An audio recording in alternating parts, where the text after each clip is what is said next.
Pinangunahan ng Regional Police Community Affairs and Development Unit Cordillera Administrative Region ang isinagawang information drive para sa 243 estudyante ng Tacjan Elementary School sa Silan, La Trinidad, Benguet na may layuning pataasin ang kamalayan nito upang mapanatili ang kaligtasan at kaayusan sa loob ng paaralan. Patrolwoman Lizelle Digman sa balita.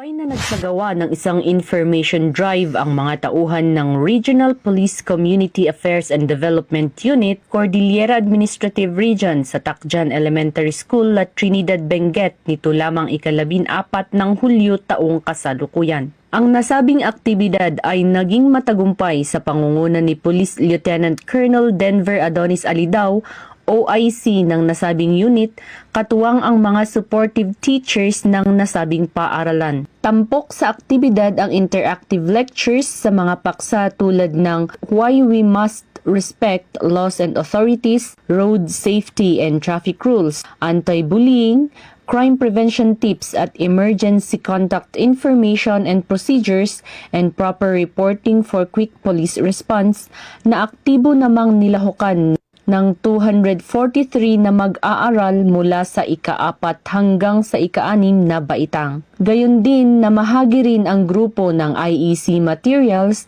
upang mas lalo pang mapalawak ang kaalaman ng mga kalahok. Layunin ng aktibidad na ito na itaas ang kamalayan ng mga estudyante upang mapanatili ang isang ligtas at maayos na kapaligiran sa loob ng paaralan. Nagpahayag din ng kanilang pasasalamat ang mga guro sa mga impormasyong na ipamahagi ng mga kapulisan para sa mga estudyante. On behalf of our school principals, Mark Carabinayan, Tacjan Elementary School is very much grateful for your coming here this afternoon. We're very much thankful because your coming here is very timely.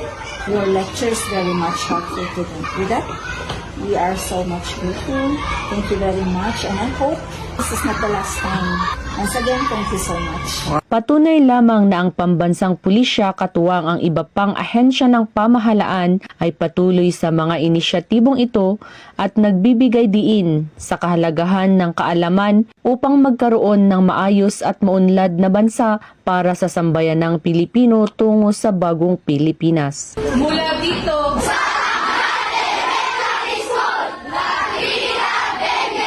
ako ang inyong PNN correspondent, Patrolwoman Digman, alagad ng batas, tagataguyod ng Balitang Pulis.